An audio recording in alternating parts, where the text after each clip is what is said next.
इस वीडियो में मीरा बहन और बाघ पाठ की अभ्यास पुस्तिका को पूरा करेंगे। नमस्कार सभी को, हिंदी कला केंद्र में आपका स्वागत है। अगर आप इस चैनल पर नए हैं तो पहले इसको सब्सक्राइब करें व बेल आइकन को दबाना ना भूलें ताकि नए वीडियो का नोटिफिकेशन सबसे पहले आपको मिले। बच्चों, इस पाठ का अर्थ व इसके अभ्यास प्रश्नों को आप मेरे इस वीडियो में देख सकते हो, जिसका लिंक नीचे दिया हुआ है।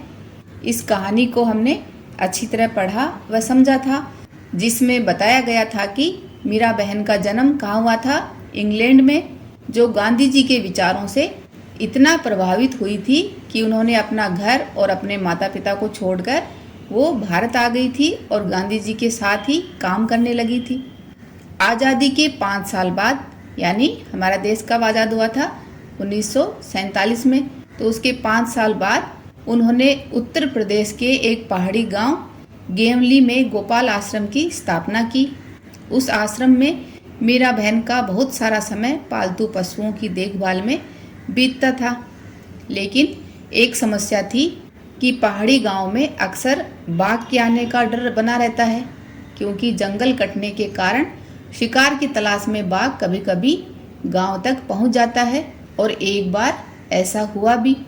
एक बार बाघ ने गांव में घुसकर एक गाय को मार डाला।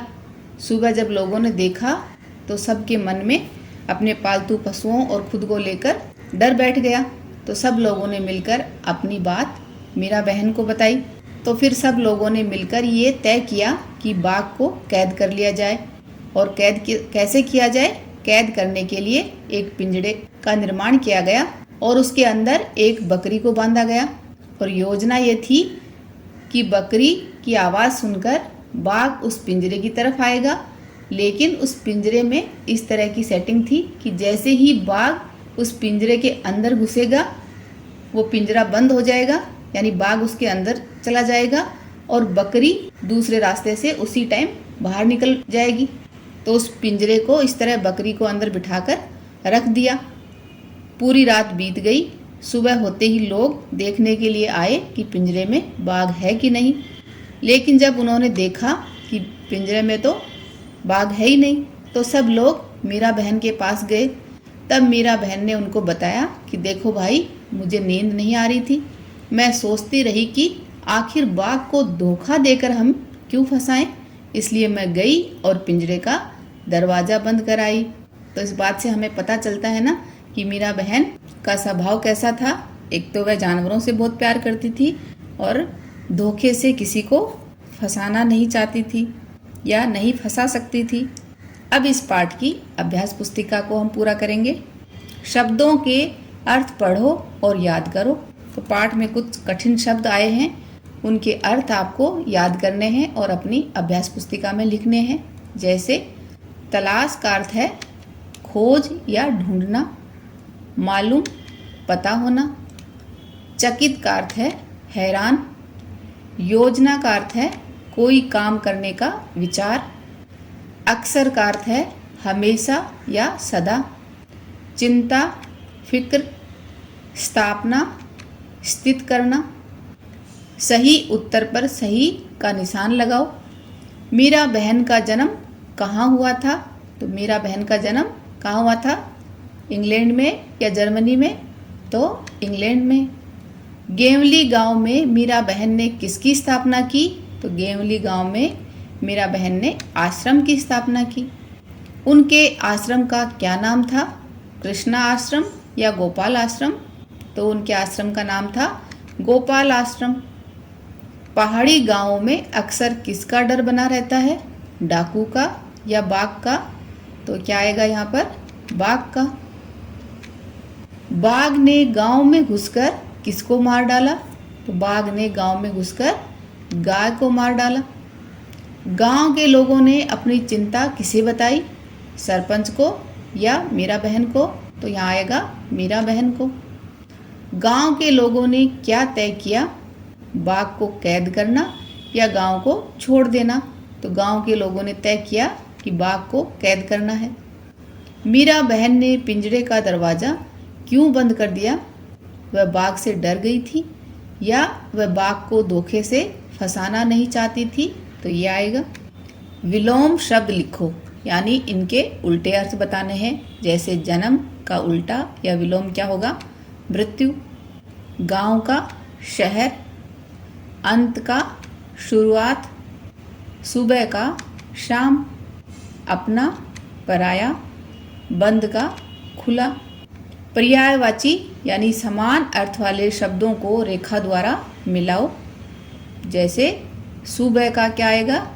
सवेरा और प्रातः, तो ये सुबह के पर्यायवाची हैं, यानी इनका अर्थ भी सुबह ही है। ऐसे ही शाम का आएगा संध्या, साय। आदमी का मनुष्य, नर, और रात का निशा, रात्रि। ये किनके नाम हैं? उदाहरण के लिए आगरा, दिल्ली, कानपुर, तो ये सब नाम बच्चों आपने सुने होंगे। तो ये क्या है? शहरों के नाम हैं। ऐसे ही आपको पता लगाना है कि ये नाम किनके हैं। जैसे कमल, सूरजमुखी, गुलाब, तो ये क्या है? ये फूलों के नाम हैं। गंगा, कावेरी, ब्रह्मपुत्र, ये क्या है? ये नदियों के नाम हैं। बर्फी, जलेबी, हलवा, ये क्या है? ये मिठाइयों के नाम हैं। नीम, बरगद, पीपल, ये हैं पेड़ों के नाम। नीचे दिए वाक्यों में ने, का, के, की, से, में, को में से जो जहाँ सही हो वह लगाकर वाक्य पूरे करो। तो ये बच्चों क्या हैं? ये कारक हैं जो किसी भी वाक्य को संपूर्ण करते हैं, उनको अर्थपूर्ण बनाते हैं, तो इनको हम कारक कहते हैं। तो बच्चों आपको कारक क्या होते हैं, उनका प्रयोग किस तरह से किया जाता है, वो कितने प्रकार के होते हैं, ये सब देखने के लिए आप मेरा व्याकरण का ये वीडियो देख सकते हो। अब इन वाक्यों को पूरा करते हैं। मीरा बहन जन्म इंग्लैंड हुआ, तो इनमें जब हम कारक लगाएंगे तो इस वाक्य का एक अर्थ हमें समझ आएगा। इससे देखो आपको कुछ समझ नहीं आया ना कि मीरा बहन जन्म इंग्लैंड हुआ, लेकिन कारक लगाने से देखो ये कितना सुंदर बन जाएगा। मीरा बहन का जन्म इंग्लैंड में हुआ, तो का और में लग गया। गांव लोग बाग डरे हुए थे, तो यहाँ पर हम कारक लगाएंगे गांव के लोग बाघ से डरे हुए थे। बाघ खबर पूरे गांव फैल गई, तो यहाँ आएगा बाघ की खबर पूरे गांव में फैल गई।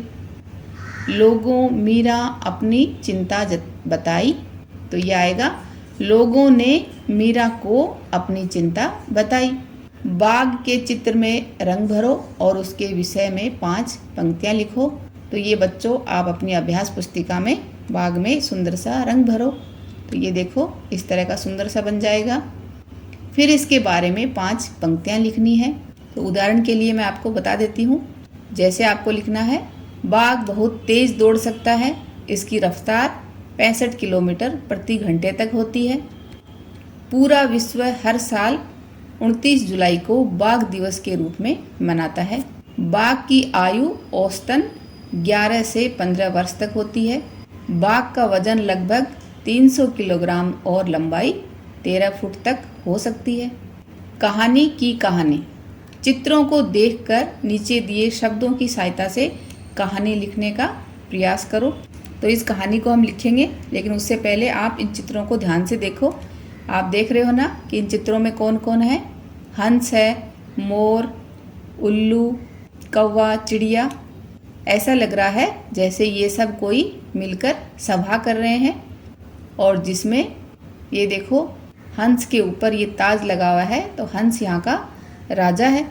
हंस ने अपनी कुछ बात बताई जिसमें इन सब लोगों ने मोर को चुना है, लेकिन मोर ने कुछ गड़बड़ कर दी जिससे हंस इससे नाराज़ हो गया और उसकी नाराज़गी को देखकर मोर यहाँ से भाग गया।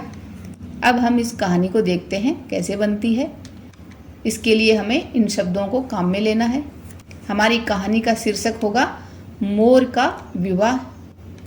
एक दिन चिड़ियों के राजा हंस ने अपनी बेटी का विवाह करने के लिए सभा बुलाई। ये हमने चित्र में देखा था ना। उसमें मोर, कौवा, तोता, बतख, मुर्गे सभी पक्षियों ने भाग लिया। राजा हंस ने कहा, मैं अपनी बेटी का विवाह करना चाहता हूँ।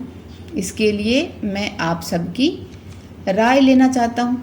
सभी पक्षी आपस में विचार विमर्श करने लगे। तो फिर सबने मिलकर मोर को उचित वर चुना, क्योंकि मोर सारे पक्षियों में सबसे सुंदर और बड़ा है, तो सबने मिलकर उसी को चुना। राजा हंस बहुत खुश हुआ। ये सुनकर मोर खुशी के मारे पंख उठाकर नाचने लगा। यह देखकर हंसराज की आंखें क्रोध से लाल हो गई। उसे मोर का सभा में बिना आज्ञा के नाचना अच्छा नहीं लगा। हंसराज ने अपनी बेटी का विवाह मोर के साथ करने से इनकार कर दिया। मोर दुखी और उदास होकर वहाँ से चला गया। इस कहानी को एक बार फिर से पढ़ें।